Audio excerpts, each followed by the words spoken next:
जो मतदारसंघ महाविकास आघाडीमध्ये वादाची ठिणगी त्या ठिकाणी झाली होती, वाद झाला होता। मात्र आता सांगलीमध्ये विशाल पाटील उमेदवारी अर्ज मागे घेण्याची शक्यता आहे। विशाल पाटील यांच्यावर माघारीसाठी उमेदवारी अर्ज मागे घेण्यासाठी काँग्रेसकडून दबाव टाकण्यात येतोय। उमेदवारी अर्ज मागे घेण्याचा आजचा शेवटचा दिवस आहे। वसंतदादा भवन कार्यालयासमोर कार्यकर्त्यांची गर्दी झाली आहे। विशाल पाटील निवडणूक लढवतीलच, कार्यकर्त्यांनी अशा प्रकारच्या भावना आता व्यक्त केल्या आहेत।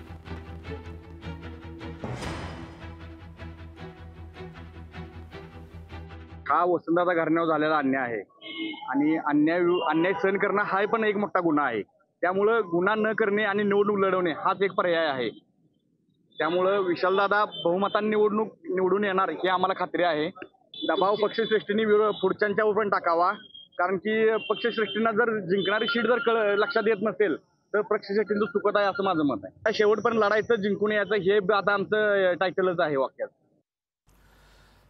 तर विशाल पाटील यांच्यावर माघारीसाठी काँग्रेसनं दबाव टाकलाय। याच संदर्भात सविस्तर माहिती देण्यासाठी आपले प्रतिनिधी संजय देसाई आपल्यासोबत जोडलेले आहेत। संजय जी, खरं तर विशाल पाटील हे उमेदवारी अर्ज मागे घेतील का हा प्रश्न निर्माण झालाय। काँग्रेसच्या वरिष्ठ नेत्यांकडून त्यांची मनधरणी करण्याचा प्रयत्न सुरू आहे आणि महत्त्वाचं म्हणजे आजचा उमेदवारी अर्ज मागे घेण्याचा शेवटचा दिवस आहे। काय सध्या हालचाली सांगलीमध्ये? कारण विशाल पाटील जे आहे ते अपक्ष उमेदवारी अर्ज काँग्रेसमधून बंडखोरी करून भरलेला आहे। त्यांच्यावर प्रचंड दबाव आहे। गेल्या 2 दिवसापूर्वी संजय राऊत 2 दिवस या ठिकाणी तळ टुकून होते। काँग्रेसच्या कार्यकर्त्यांनी नेत्यांना सुद्धा त्यांनी भेटले होते। त्यांची मनधरणी चालू होती, समजूत काढण्याचा प्रयत्न चालू होता।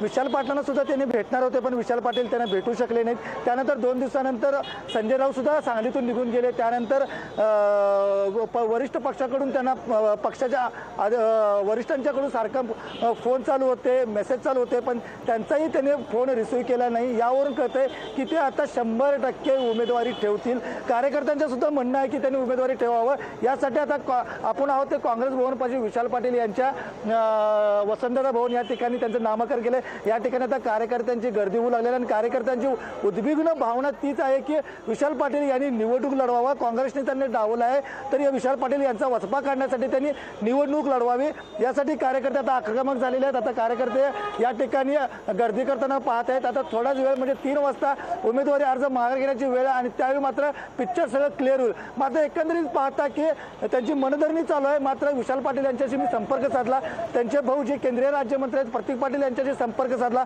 पण त्यांचं कोणतंही असं वक्तव्य नाही आहे की त्यांनी माघार घ्यावं आणि तसेच त्यांची मानसिक मन सुद्धा होत नाही की त्यांनी माघार घ्यावं असं वाटतंय।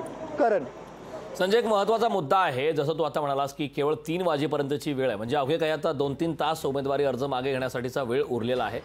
या दरम्यान काँग्रेसच्या कुठल्या नेत्यांकडून विशाल पाटील यांची मनधरणी करण्याचा प्रयत्न सुरू आहे? काँग्रेसचे इथले जतचे विद्यमान आमदार आहेत विक्रम सावंत यांनी त्यांना समजावून सांगितलेलं आहे। महत्त्वाचं म्हणजे काल नाना पाटोले, पृथ्वीराज चव्हाण, प्रतीक पाटील आणि विशाल पाटील यांची सुद्धा गुप्त बैठक झालेली अशी सूत्रांकडून समजते आणि त्या बैठकीमध्ये सुद्धा विशाल पाटील त्यांचं ऐकलेलं नाही। मी लढणारच असं त्यांनी ठामपणे सांगितलेलं आहे की ही जागा काँग्रेसची होती। एवढं चांगलं वातावरण असताना सुद्धा तुम्ही उद्धव ठाकरे गटाला काय दिला आणि सर्वेमध्ये सुद्धा मी बसतो असं विशाल पाटलांचं म्हणणं आहे। कार्यकर्ते सुद्धा आक्रमक झालेले होते आणि काही गेल्या 2 ते 3 दिवसापूर्वी त्यांनी मोठी रॅली काढून या ठिकाणी त्यांनी मोठं शक्तीप्रदर्शन सुद्धा केलेलं होतं। मात्र शेवटी महाविकास आघाडीकडून पैलवान चंद्रहार पाटील यांनाच उमेदवारी जाहीर झालेली होती आणि अर्ज एबी फॉर्म सुद्धा त्यांनाच मिळाला होता। त्याचा राग मनात ठेवून त्यांनी आता ही इलेक्शन लढवायचे।